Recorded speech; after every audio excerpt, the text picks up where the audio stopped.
So today is a Q&A time, and today it's the first session of our meditation class, which we stopped about 5 years ago because of COVID, and now we resume it, and this is the first day. And surprisingly, I only see about 2% of the old folks coming in here. And even the old folks, they look different. They look only a little older. they look older than before. And I see some gray hair. I didn't see any gray hair of these people when they were here last time. So time is fleeting, time flies. COVID's been here for a number of years, and it took away the lives of millions of people, and fortunately we are the leftover.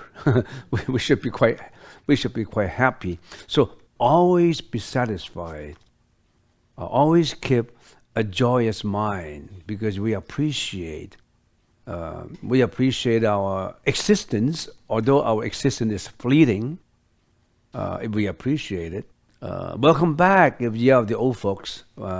We have people who've been here for a number of years, and I don't see them here, and there are people who is in the hospital now, and of course there are people who is in a nursing home. I saw some seniors 5 years ago, and they were circumambulating in the meditation hall, and now I don't see them anymore. They could be circumambulating in OH homes, maybe in a wheelchair. I don't know. Hopefully, they're not. So time really flies, and it's fleeting. And the Buddha said, don't attach to the luxuries and the enticements of reality. Get aloof of it and think about enlightenment. Think about not going into the loop of reincarnation anymore. Because we have been doing that in the samsara, which you may not believe. For people who don't believe in reincarnations, and we have been reincarnating in samsara. You know what is samsara? Samsara is a Sanskrit term. It means life and death. Life and death, life and death all the time. We have been going through life and death, beginning and end, beginning and end. We have this small little beginning and end, but what is the large beginning and end? There's no beginning and end. The beginning and end is only a time concept which happens in this reincarnation. Without further ado, in wandering about in all kinds of topics, I'm concentrating back to all the questions that I have on my hand. The first question: what is the difference between Buddha and Bodhisattva? What is the meaning of Buddha, first of all? What is Buddha? Buddha is the person who has arrived at a complete understanding and emancipation or liberation of their karmic energy. So they are liberating from life and death. No more life and death. The Buddha is not going through any life and death. We are going through life and death because we're not enlightened. Our karmic energy pull us in this temporal world where we are reincarnating all the time. This life you are John, next life you could be Jeanette, and the next life you could be another person. And every life is different in you. Life is what? Life is like a hotel. Life is like a hotel. You are living in this hotel. And this hotel, some people live in a 5-star hotel, presidential suite, 6-star hotel. And some people live in what? In a squatter hut made of metals. And and some people live right next to a big heap of garbage where they spend 8 hours or 10 hours per day picking up garbage and earning about $1 per day. I've seen those children. I've been to some Latin American countries where children spend a whole day in a garbage heap and picking up bottles, cans, and what they earn is about $1. I've been to those places. Life is like what? It's a hotel. As I said, it's a hotel, and which have this body, It could be in a 5-star hotel, 6-star hotel, healthy hotel, unhealthy hotel, a hotel that winds up in a divorce, a hotel that winds up in good family, different hotels, different karma. And this hotel, you cannot live in here for too long. The most is maybe 100 years. You have to check out. You check in when you enter your mother's womb, zoom into a reincarnation in a flash of lighting. When a man and a woman, so to speak, make love, they sparkle a light, and this Bado stage, human being ready for incarnation, zoom into that light. Because when you're in the Bado stage, you're always in darkness. You're yearning for that light. And when you see some light coming out, you zoom into it, your Bado stage body. And why do they sparkle the light? This woman and man, they are particularly related to you in your previous lives. Not anybody. They have some relationship with you, some unfinished business with you. Good business, bad business, I don't know. They zoom in there, and that's your beginning for this life. And then you live up, and you got a hotel in the womb. And then when you come out, the hotel comes, you live in that hotel.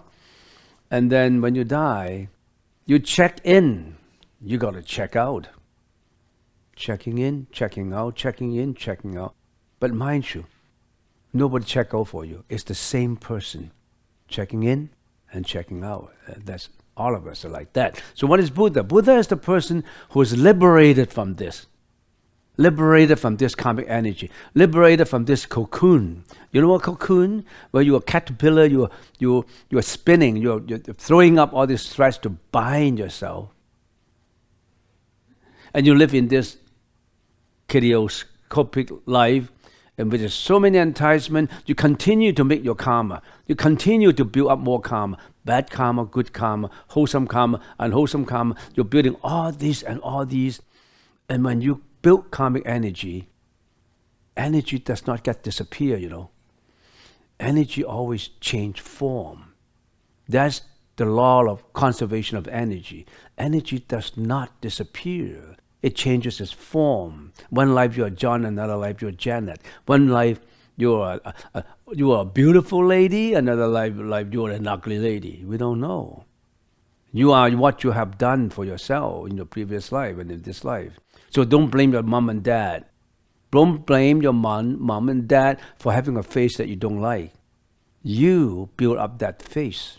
So you roll into that relationship, and then you come out. That's the hotel. So Buddha is the person, simply put. There's so much to explain about Buddhism, about the Buddha. It's the person who has completely arrived at nirvana. What is nirvana then? There's another explanation for nirvana. Nirvana. Nirvana, if you really want to translate it literally, is blowing out of a flame. Blowing out a flame. Blowing out a flame. What is that flame? The flame of action, the flame of karmic energy. That they blow that now out. No more of this karma.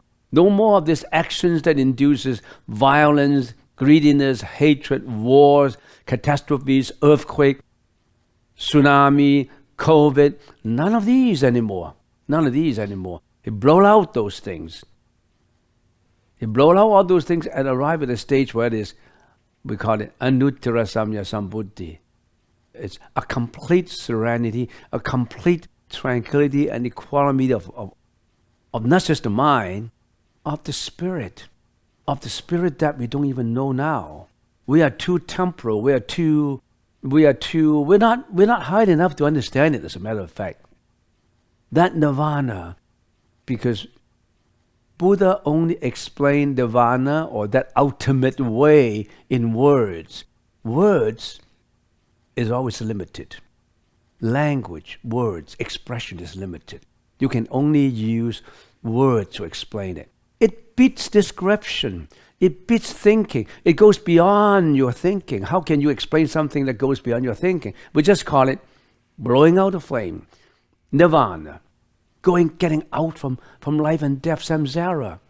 But people are so attached to the cocoon. They're so comfortable in their comfort zone, unless they really live in an uncomfortable situation where they are very poor, very sick, very unhealthy, very short-lived, miserable. The people are like that. Or most of their life they're spent in jail. And they never repent. They keep on their karma like that. There's so many people like that. And yet there are so many people who are really virtuous, who seem to come to save the world, who seem to be in the form of many, many forms. Maybe the best presidents or the leaders, or some bodhisattvas, or some saints who come down to the world like Buddha, who say, okay, leave this world. This is not a world that is perfect. This is an imperfect world. So Buddha is arrived at that nirvana state. We yet have to learn more about it.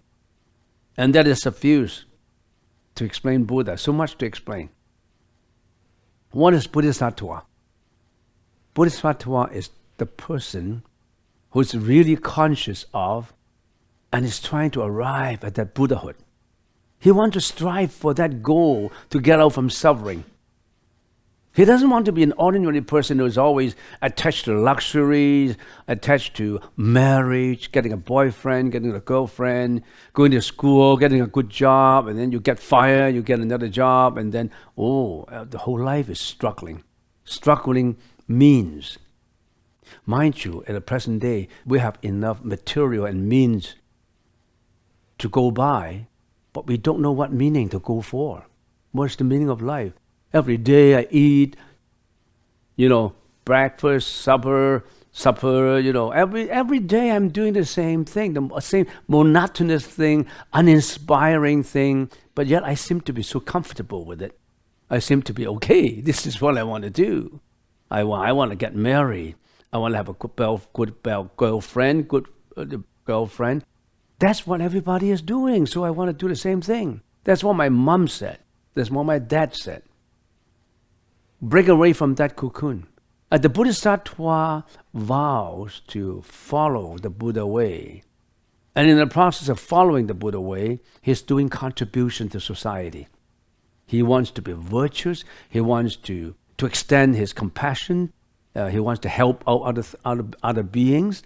There are so many Bodhisattvas in this world. Some are saintly Bodhisattvas. Some are ordinary Bodhisattvas. What is an ordinary Bodhisattva? Say, I'm an ordinary Bodhisattva. I'm a man, and I want to follow the flow of the world's logic. I get married. When I get married, I marry my girlfriend, and then I form a good family. And then I'm a very responsible husband. I'm a very responsible father. I educate my kids, and I'm also a school teacher. I'm gladly educating everybody in the class. I'm a great teacher. I'm contributing.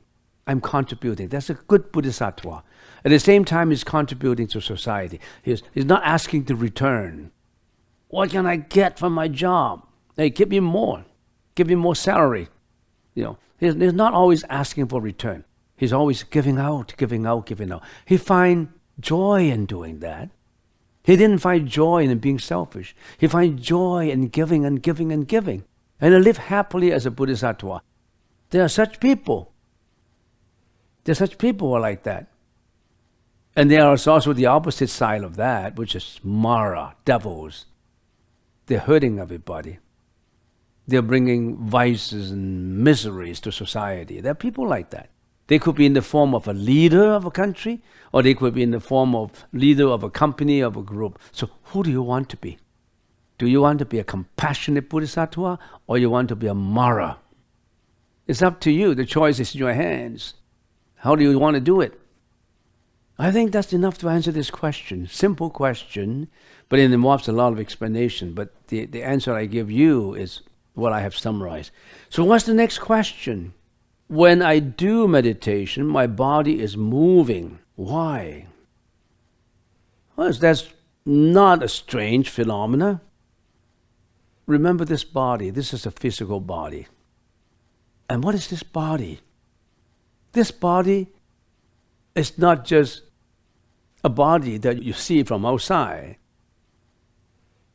this so-called me, self, I, is a combination of mind and body, mental and physical. This mental and physical, they're always trying to work in harmony. If they are contrasting each other, not in harmony, then you are sick. Could be mentally, could be physically. So the physical is affecting the mental, and the mental is affecting the physical. So one cannot be very healthy with a sick mind, and one cannot be a sick person with a healthy mind. They always seem to be in harmony, working towards a harmony. When they're in harmony, then everything flows well, and you have a very light-weighted heart. You feel joyful. You feel there's no problem. You're not depressed. Certainly, you're not depressed. If you're depressed, you're not in harmony. If you feel fearful, you're not in harmony. If you're always anxious, you're not in harmony. When you are in harmony, the body is trying to arrive at that harmonious state. And when it's arriving at a harmonious state, it's working in both ways, mentally and physically. And the physical is in the form of what some ancient Chinese saints and even Kung Fu masters say, that it's the qi in you that helps you to harmonize your body. The qi. You know what a qi is? If you don't know what a qi is, raise your hands. You know. If you know what qi is, raise your hands. You don't know. Qi is very difficult to explain. It's a kind of, we call it invisible energy in you that brings forward the harmony. That's trying to harmonize it. And some ancient masters, they found out some mystery about the qi, and they teach people how to foster and nurture this qi to harmonize the body. And when you harmonize the body with this qi, at the same time you have to healthily build up an intelligent and wise mind. So the qi is always working in you. It's the energy that harmonizes your body. And they center into, they station in some key centers. They call it the points, the center point, the qi points. And they originate from there, and they circulate from there too, and they spread into every direction to clean up, so to speak, the garbages in the body, so that this garbage get flushed out of the body. So the qi is a helpful way to harmonize your body. But the qi is also affected by the mentality. If your mentality is always evil, if your mentality is always harmful, if your mentality is miserable, it's not a healthful mentality, your qi tends to be doing in the same way. So if you are Bodhisattva, if your ideal is always helpful, your idea is always raising your morality, increasing the value of your life, you're always compassionate, your qi tends to be in that way, and your qi is also flushing up all those blockages that stand in the way of harmony. However, if you're always committing crime, for example, then you're building up bad qi, and you are perpetuating that qi, and that would bring evil in your body too. It is more or less on the spiritual, the qi is on the spiritual side. So that qi is always moving in your body. And some qi is more obvious than others. Everybody's qi is different.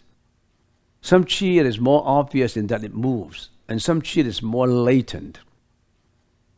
And if you have that qi, always think in terms of the meritorious deed that you're going to do. I am contributing to the society. I don't want to be selfish. I want to be compassionate. You build up a good mentality so that your qi will be acting in the same way. So your body is moving, it's just the qi moving in your body. And some people have qi more obvious than the others. They have an abundance of qi. Some people's qi is more or less not visible and quite weak. And if you have if your chi is very prosperous and strong, probably you are the person with a lot of energy. It depends on where you spend your energy. And don't particularly want to instigate your chi. Let it flow naturally. Let everything in your body flow naturally. Don't particularly want to build it up because you don't know whether it's a good chi or bad chi. And the chi has been latent there for many, many centuries, for many, many lives. It's a mixture. Unwholesome and wholesome chi combined in your body now. If in this life you are thinking about wholesome things, you tend to stimulate the wholesome chi more, and it helps you. If you're wholesome and unwholesome combined, and in this life you're always selfish, egotistic, doing bad things, that movement, that stimulant will stir up the unwholesome chi and makes you miserable. So that's the chi, that's the energy in you, the invisible energy. So if it is moving, then you know that let it move in a good, natural way. Then don't try to build it up, let it flow naturally. That's the chi. That's the body and the chi. Let it be. Don't force it. Don't try to foster it. Don't try to nurture it. Just let it be whatever it is. Don't say, I want to build up a lot of chi. No. Let it flow.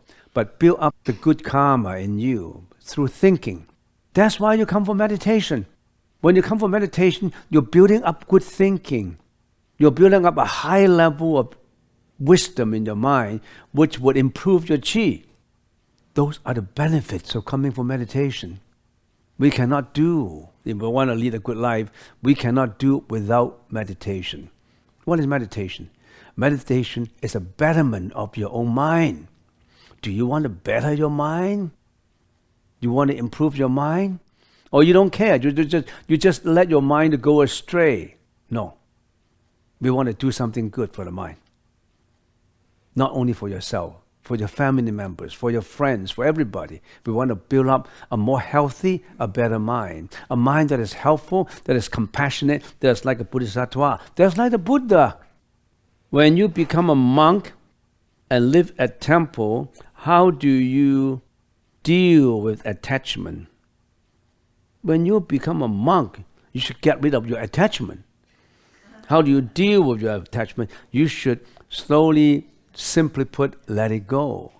Let your attachment, let your allurement, let your enticement disappear.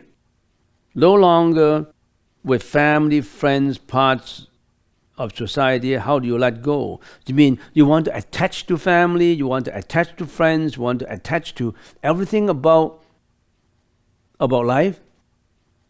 Why did this prince 2,600 years ago, Siddhartha Gautama, why did he let go of his luxuries in life?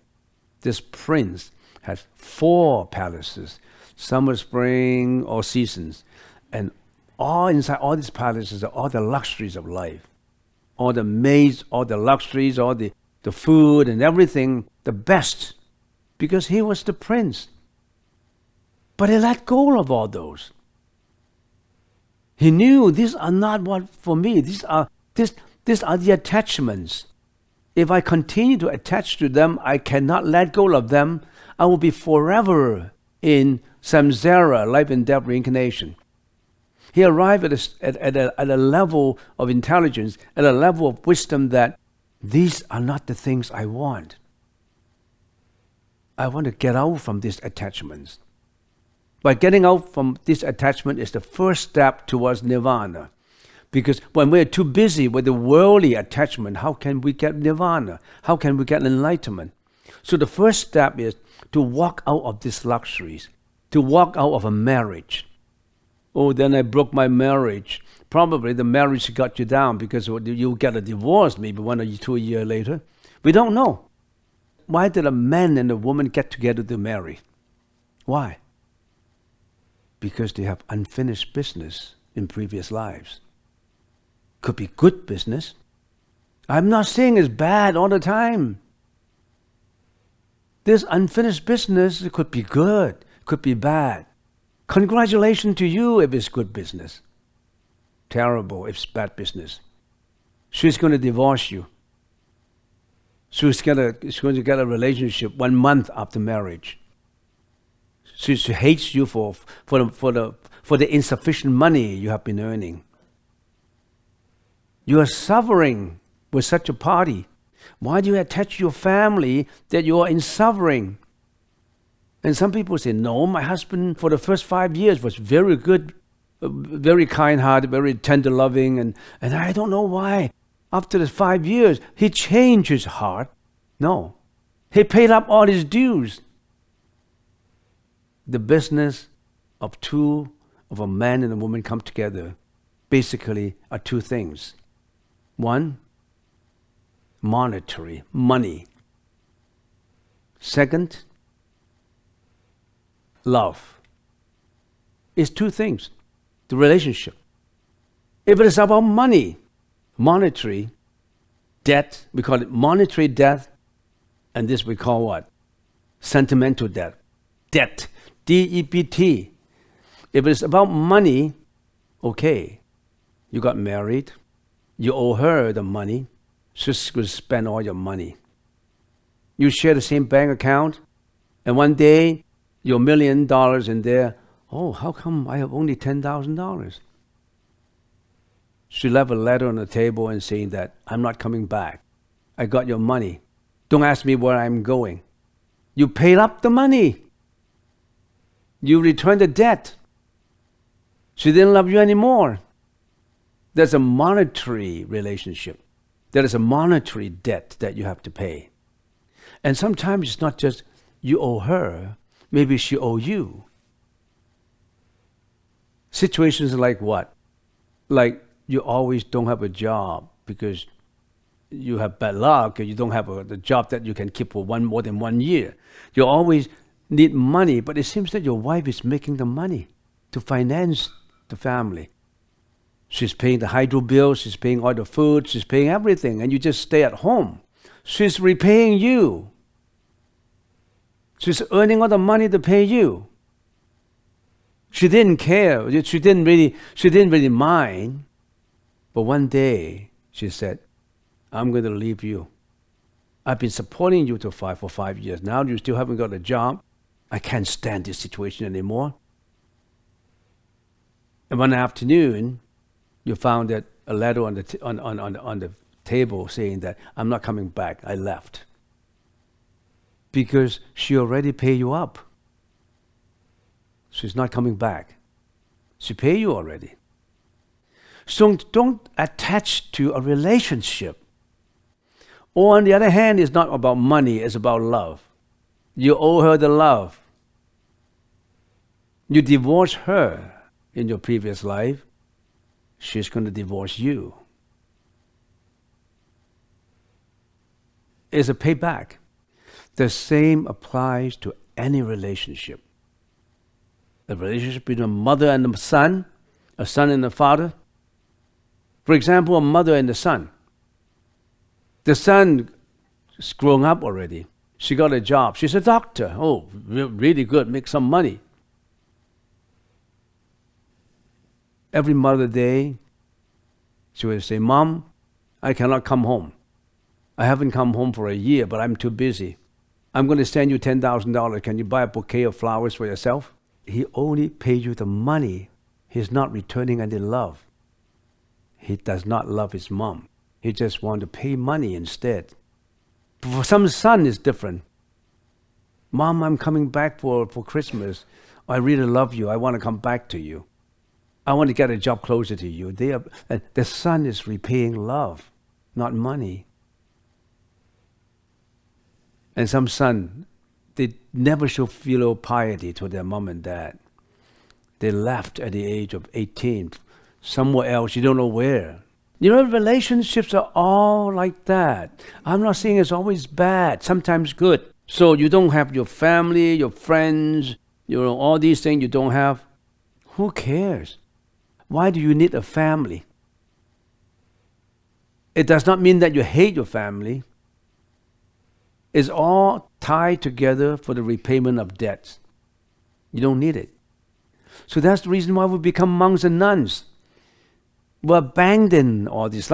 Just like Siddhartha Gautama abandoned the right to succeed a throne of the king, gave up all these luxuries and became an ascetic in the forest looking for the philosophy of liberation. He's been searching. He didn't know who. He'd been searching, going to masters, learning this and learning that for 8 years, and he's been learning. He's gone through many, many sufferings and many, many hurdles to jump over. And then finally he arrived at an enlightenment after so much hardship. In this enlightenment, he got liberated from the cocoon of life and death. And we call it nirvana.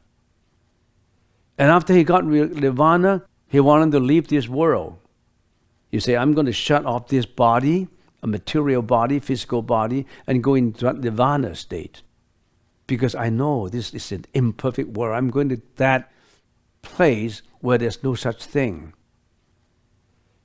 And then the heavenly king, together with his retinues of kings, different kings, come down and beg the Buddha to stay. Don't go away, Buddha. All sentient beings require what you have learned to get enlightenment so that they can leave this world too. Don't leave.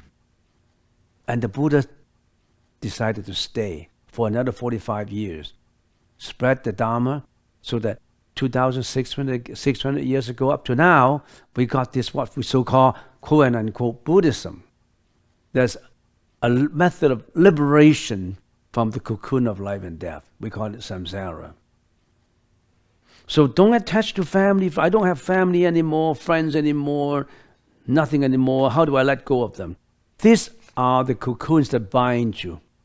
Your family, your jobs, you're yearning for material, you're yearning for fame, reputation, and money, and all that, and respect, and all that. These are the threads that bind you. Get rid of them. Be free from them. It's easy to say than to really do it. After I told you all these things, you still go back to the cocoon and be comfortable with where you are. You do the same thing. It's just like people, when they come to this meditation class, they said, I'm going to let go. I'm not going to attach to anything. I will have good temperament. I won't yell. I won't shout. I'm going to have good temper, and because I want to let go of all this anger. And then after finish this lunch, they drive out and they turn the corner and somebody, put, do you know how to drive? You start to argue. You start to get into the cocoon of ego again. You start to fight again. Because you're used to that. You're not used to enlightenment. You are used to struggling and fighting and yelling and all kinds of egotistic attitude that you've been fostering up since many lives before. Next question. How to listen to intuition? I know I'm not my thought, but the voice inside which I feel like helping me in life and choices, I call it intuition. What is this intuition? This intuition is your ego. That master in you that helps you to perform, helps you to do good deeds, at the same time helps you to do egotistic deeds. That's the intuition in you. Change that intuition to wisdom. Change that intuition, which the Buddha said, the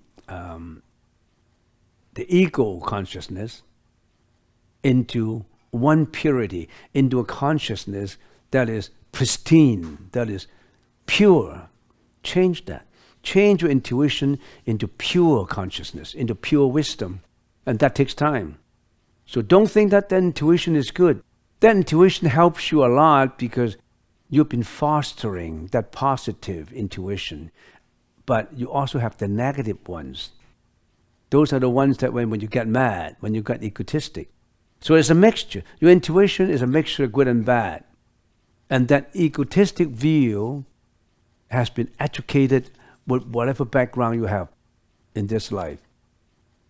You may have a very egotistic attitude in your mind when you're born, but given a good dad and a good mom will educate you, your school and all this that influence you, your ego becomes more purified. Your egos become more not as egoistic as you were supposed to be, then your intuition is more helpful. The intuition of someone who always committed crime is a bad intuition. But you, as a doctor, as a teacher, as a whatever you are, you have good intuition, which is mixed with bad ones too. Next question.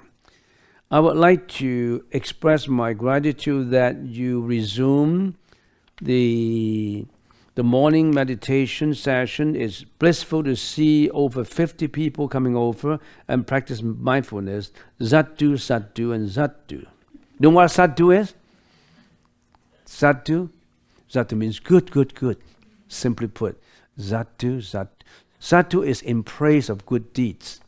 Whenever someone said something good, it's always Sattu, Zattu, Zattu. And in the Chinese language, it's translated as Xin joy, Xin joy, Xin joy, Xin joy. Could you explain why we need to practice collectively instead of meditate on our own? Good question. When we are meditating as a group, we are radiating energy. At that time, when you are meditating, you have one purity of mind. You have an effort to be better. You have an effort to be positive. Your positive energy is radiating out and reflecting each other. It's like an echo. Say that if you're a good singer, you sing beautifully. Your echoes become pleasant to the ears. When everybody hears it, the hearer would be very glad, very happy, because you echo out your energy. So if you're collectively doing good meditation, good energy radiating, everybody got benefit from it, multifold. You may have a degree of only 20 out of 100, but because of the reflectability and the echoing, you could bump up your 20% to 60%, which would help you. Good reflective energy radiating around, affecting everybody. It's good. Do you know that when you are doing good meditation at the same time, you are radiating compassion to others? Because you're learning to be the Buddha, you're learning to be Bodhisattva, and that radiation help everybody in the room. You don't have to do anything, you're actually helping. Actually, you're doing something because you're improving yourself. Collective power is much higher than individual power. So always come for group meditation, but mind you, get into a good group. Don't get into a group meditation that is don't really meditate. They're only meditating on business, for money, or for a certain purpose. You're not meditating for yourself. You're meditating for all sentient beings. You yourself is one of the sentient beings. So you're affecting each other in a good way. Also, for the beginner, can you tell what shall we do when we are distracted by sound, smell, and all that during meditation class? What do you do when you're distracted by sound, by the smell, by what you see, by what you feel? That's exactly what we learn in meditation. Come in all the following session and you will know how. We cannot say in a few words how to get rid of all your sound attachment, smell attachment. It can be done in just one session. You have to give such a profound meditation practice, justice in explaining it, in absorbing it. So if you are writing a prose to someone, a composition to someone, sometimes it has to be long. Because if it is not long enough, you're not doing justice to explain it adequately. Not just one session, you get everything. You have to give that meditation the justice of time. Meditation is not McDonald's style or Tim Hortons style. You get a hamburger and you eat it in an hour and you go to work. It's time consuming. It's not fast food. Next. Thank you for your teaching. It is all perfectly fill my need. I have few questions that you may help me more. Whenever I meditation, I start to burp. What is the cause for that? Probably it's the chi in you that comes up. So you try to concentrate in the thought, and if it comes up, let it come up. but maybe you need a mask to cover your mouth so that you don't produce a sound that is disturbing to your neighbor. You try to reduce your disturbance to neighbor, but that's a good thing because when you're meditating, you could be regulating your Burbing, you're regulating your breath and regulating your qi. When I lose my concentration of the breath, do I just bring the focus back or start all over again? When you bring your focus back and pay attention to it, it's like starting all over again. It's just like when the monkey goes away, you pull it back, the monkey stay put, and after 1 second, 1 minute, the monkey goes away again and you pull it back. It's refocusing, like pulling back the leash so that the monkey can stay put. And if it goes away, of course it will go away. A monkey will not stay firm, will not station in one place. But your mindfulness is to pull the monkey back.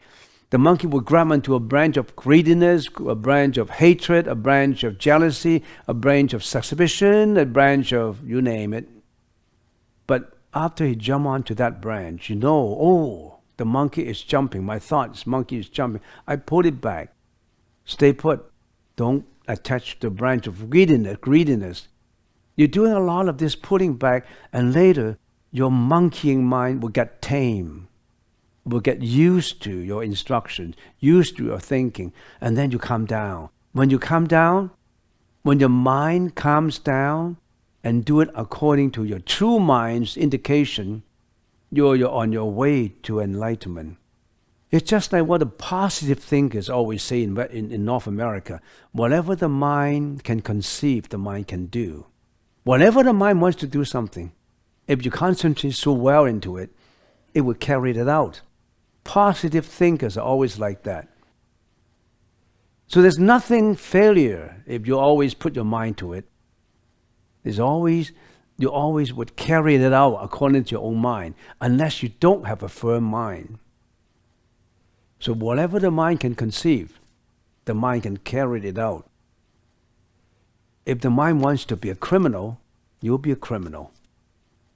If the mind wants to be a saint, then you'll be a saint. Thank you for this meditation program. It is so thankful to have it again after the hardship of COVID. Mention about the unconditional love, I should say it is such a wonderful situation of experiencing unconditional love. A bit in our daily life, but we experience a lot of pain and got hurt by loving. Got hurt by loving because you love too much. Your love is one-sided. You're attached to love. And you think this attachment is good. And you feel good about it. When it disappears on you, when you lost it, you are completely at a loss. Got hurt by someone who we trust. So how to keep our trust towards others? We can find that it would be almost impossible to trust all people entirely. So how to keep our compassion to people and raise new unconditional love? You're not talking about unconditional love here. Because you want to love, that means you want to trust. If that people betray you, that means it's not unconditional. Even if that person betray you, you still love him. That's unconditional. So you talk about unconditional love, but actually your love is conditional. I love you, but you must be good. You must love me. You must return your love to me. I cannot trust you because you don't return your love. So you're talking about unconditional love, but when you work it out, you are conditionally loving people. You're contradicting yourself. Why do you care about people not giving you back the love? If people betray you, it does not matter if you really love him, right? Love her. If betray you, let it be. Let go of it. Why do you still want to remember and leaving an indelible mark in your heart that it can go away? Leave it. You've been helping him, and now he betrayed you. Oh, let it be. You already have rendered the love out. Why do you have to care about returning it to me? You got to love me. You don't need to. Next question. Blessings to you and all members and volunteers. Thank you for opening these doors, teaching and feeding. You mean for the lunch. Do you consider Gautama the Buddha or the state of enlightenment he achieved. I consider both. There's such a person called Siddhartha Gautama, who is the Buddha, and he has also arrived at a state of enlightenment. Why do you have to ignore one and cherish the other? Oh, there's no such person as the Buddha. There's only enlightenment. Oh, there's only enlightenment. There's only the Buddha and no such enlightenment. In this whole universe, there are two basic things. One is phenomena. The other is noumena. Phenomena is what appears to the senses. You can see, you can hear. Noumena is the essence of it you cannot see. Both work together. The Buddha got enlightenment is both get enlightenment. Both achieve at a perfection.